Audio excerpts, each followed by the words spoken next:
ഗജാനനം ഭൂതഗണാതിസേവിതം കപിത്തജംബൂഫലസാരഭക്ഷിതം ഉമാസുതം ശോകവിനാശകാരണം നമാമി വിഘ്നേശ്വരപാദപങ്കജം. സരസ്വതീ നിൻ ചരണാരവിന്ദം ശിരസിൽ വെച്ചിതാ കുമ്പിടുന്നേൻ. പഠിച്ചതൊന്നും മറക്കാതിരിക്കാൻ വരപ്രസാദം തരികെൻ്റെ ദേവി. സദാശിവസമാരംഭാം ശങ്കരാചാര്യമധ്യമാം അസ്മദാചാര്യപര്യന്താം വന്ദേ ഗുരുപരമ്പരാം. വന്ദേ ഗുരുപരമ്പരാം. കൃഷ്ണായ വാസുദേവായ ദേവകീനന്ദനായ ച നന്ദഗോപകുമാരായ ഗോവിന്ദായ നമോ നമഃ. വ്രജേ വസന്തം നവനീതചോരം വ്രജാംഗനാനാം ചതുകൂലചോരം അനേകജന്മാർജിതപാപചോരം ചോരാഗ്രഗണ്യം മനസാ സ്മരാമി. എല്ലാവർക്കും നമസ്കാരം. ഗീതാഗോവിന്ദത്തിലെ അഷ്ടപതി 12 അതാണ് ഇന്നിവിടെ സ്മരിക്കുന്നത്. സർവത്ര ഗോവിന്ദനാമസങ്കീർത്തനം ഗോവിന്ദ ഗോവിന്ദ. അഥ താം ഗന്തുമശക്താം ചിരമനുരക്താം ലതാഗൃഹേ ദൃഷ്ട്വാ തച്ചരിതം ഗോവിന്ദേ മനസി ച മന്ദേ സഖീ പ്രാഹ. അനന്തരം സഖി ശ്രീകൃഷ്ണനിൽ വളരെ കാലമായി അനുരക്തയായവളും ലതാഗൃഹത്തിലേക്ക് പോകുവാൻ ശക്തിയില്ലാതിരിക്കുന്നവളുമായ രാധയെ കണ്ടിട്ട് അവളുടെ കഥ കാമപാരിവശ്യത്താൽ അലസത പൂണ്ട ശ്രീകൃഷ്ണനോട് പറഞ്ഞു. രാധയുടെ ദയനീയാവസ്ഥ സഖി ശ്രീകൃഷ്ണനെ പറഞ്ഞു ധരിപ്പിക്കുകയാണ് അടുത്ത ശ്ലോകം. നാഥ ഹരേ ജഗന്നാഥ ഹരേ സീതതിരാധ വാസഗൃഹേ. നാഥ ഹരേ ജഗന്നാഥ ഹരേ സീതതിരാധ വാസഗൃഹേ. പശ്യതി ദിശി ദിശി രഹസി ഭവന്തം തരധര മധുര മധൂനി പിബന്ധം. പശ്യതി ദിശി ദിശി രഹസി ഭവന്തം തദധര മധുര മധൂനി പിബന്ധം. ത്വദഭിസരണരഭസേന വലന്തി പദതി പദാനി കിയന്തി ചലന്തി. നാഥ ഹരേ ജഗന്നാഥ ഹരേ സീതതിരാധ വാസഗൃഹേ. നാഥ ഹരേ ജഗന്നാഥ. അല്ലയോ നാഥ ഹരേ, രാധ അവളുടെ വാസസ്ഥാനത്ത് ക്ഷീണിച്ചിരിക്കുകയാണ്. അവൾ ഗൂഢസ്ഥലത്ത് വെച്ച് മറ്റു ഗോപികമാരുടെ മധുരമായ അതരത്തിലുള്ള തേൻ പാനം ചെയ്യുന്ന അങ്ങയെ ദിക്കുകൾ തോറും കാണുന്നു. അങ്ങയുടെ സമീപത്തേക്ക് വരുവാനുള്ള ധൃതിയിൽ ചുറ്റിത്തിരിയുന്ന അവൾ ഏതാനും അടികൾ വയ്ക്കുമ്പോഴേക്കും തളർന്നു വീഴുന്നു. വിഹിത വിശദ വിസ കിസലയ വലയ ജീവതി പരമിഹ തവരതി കലയ. മുഹുരവലോകിത മണ്ഡനലീല മധുരിബുഹമിതി ഭാവനശീല. വിഹിത വിശദ വിസ കിസലയ വലയ ജീവതി പരമിഹ തവരതി കലയ. മുഹുരവലോകിത മണ്ഡനലീല മധുരിപുരഹമിതി ഭാവനശീല. നാഥ ഹരേ ജഗന്നാഥ. അല്ലയോ നാഥ, വെണ്മയാർന്ന താമരവളയവും തളിരുകളും ചേർന്ന വലയമണിഞ്ഞ് അവൾ അങ്ങയുമായി രതിക്രീഡയെ മാത്രം ആശിച്ചുകൊണ്ട് ജീവിക്കുന്നു. അവൾ വീണ്ടും വീണ്ടും തൻ്റെ ആഭരണങ്ങളുടെ ഭംഗി നോക്കിയിട്ട് ഞാൻ ശ്രീകൃഷ്ണൻ തന്നെ എന്നിങ്ങനെ സങ്കല്പിച്ചു കൊണ്ടിരിക്കുകയാണ്. ത്വരിതമുപൈദിന കഥമഭിസാരം ഹരിരിതി വദതി സഖീമനുവാരം. ത്വരിതമുപൈദിന കഥമഭിസാരം ഹരിരിതി വദതി സഖീമനുവാരം. സൃഷ്യതി ചുംബതി ജലധരകൽപം ഹരിരുപഗതയിതി തിമിരമനൽപം. സൃഷ്യതി ചുംബതി ജലധരകൽപം ഹരിരുപഗതയിതി തിമിരമനൽപം. നാദഹരേ ജഗന്നാഥ. അല്ലയോ നാഥ, ശ്രീകൃഷ്ണൻ വേഗത്തിൽ എൻ്റെ സമീപത്തേക്ക് എങ്ങനെ വരാതിരിക്കുന്നു എന്നിങ്ങനെ അവൾ സഖിയോട് കൂടെ കൂടെ ചോദിക്കുന്നു. അവൾ കാർമേഘത്തിനോട് സദൃശ്യമായ വർദ്ധിച്ച ഇരുട്ടിനെ ശ്രീകൃഷ്ണൻ വന്നെത്തിയതാണെന്ന് കരുതി ആശ്ലേഷിക്കുകയും ചുംബിക്കുകയും ചെയ്യുന്നു.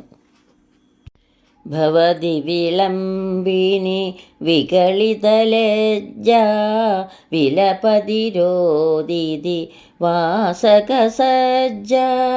ഭവതി വിളംബിനി വികളിതലജ്ജാ വിലപതിരോദിതി വാസകസജ്ജാ.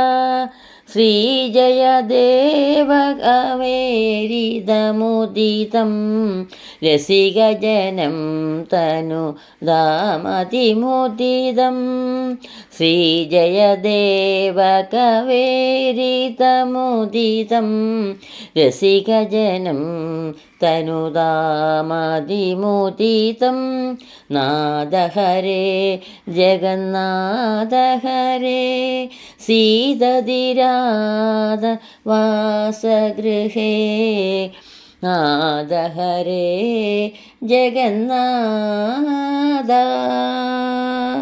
അല്ലയോ നാഥ, ഭവാൻ അവളുടെ സമീപത്തെത്തുവാൻ വൈകുമ്പോൾ വാസകസജ്ജയായ അവൾ ലജ്ജ കൈവിടിഞ്ഞ് വിലപിക്കുകയും രോദനം ചെയ്യുകയും ചെയ്യുന്നു. വാസകസജ്ജ എന്നാൽ കാമുക ഗമനം പ്രതീക്ഷിച്ച് ഗൃഹവും സ്വന്തം ശരീരവും അലങ്കരിച്ചിരിക്കുന്ന നായിക.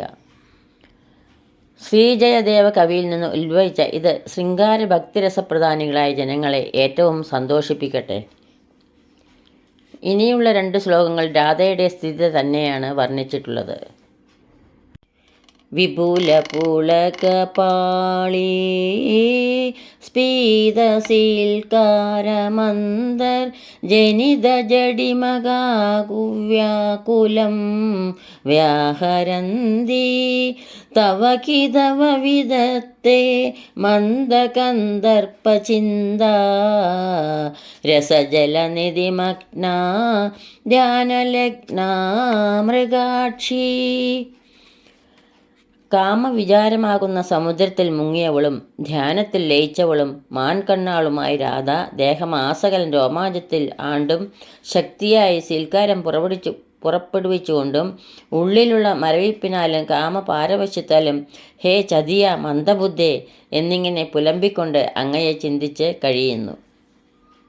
അംഗേഷ്വാഭരണം കരോതി ബഹുശ പത്രേഭി സഞ്ചാരിണീ പ്രാപ്തം ത്വാം പരിശങ്കദേ വിദനുദേ ശയ്യാം ചിരം ധ്യായതി ഇത്യാകൽപവികൽപതൽപരജനാ സങ്കൽപലീലാശത വ്യാസക്താഭിവിനാ ത്വയാ വരദനോർ നൈഷാം നിശാം നേഷ്യതി.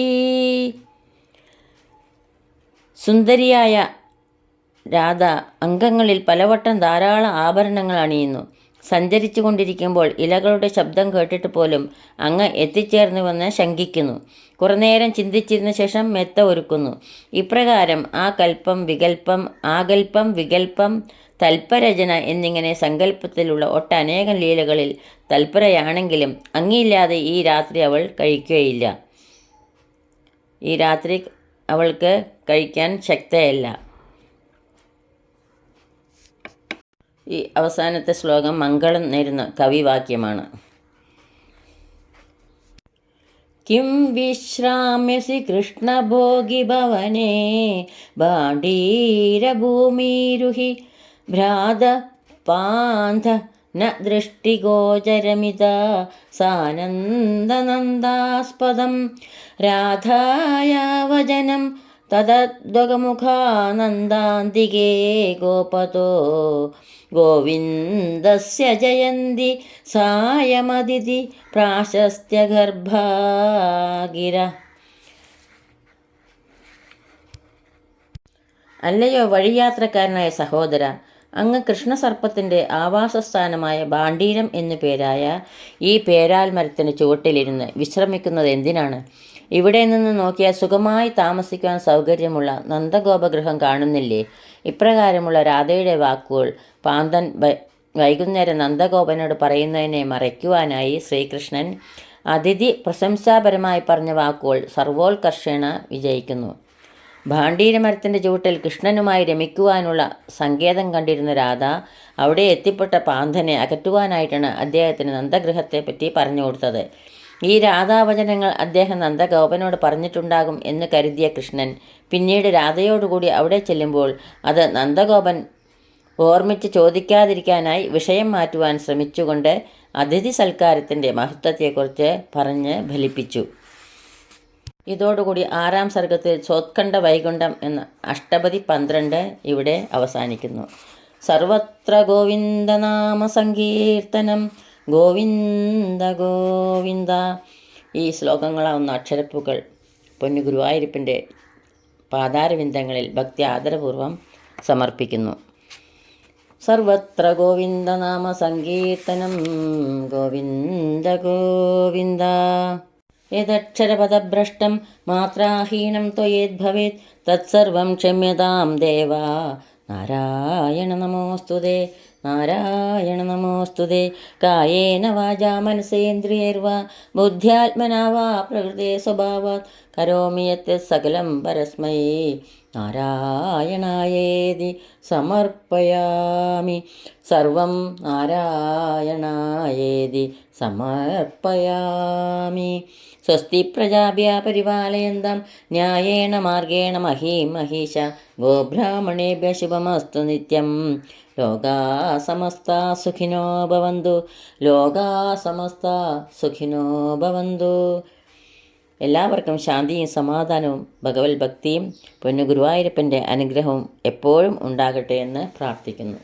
സർവത്ര ഗോവിന്ദനാമ സങ്കീർത്തനം ഗോവിന്ദ ഗോവിന്ദ. സദാ സർവത്ര ഗോവിന്ദനാമ സങ്കീർത്തനം ഗോവിന്ദ ഗോവിന്ദ.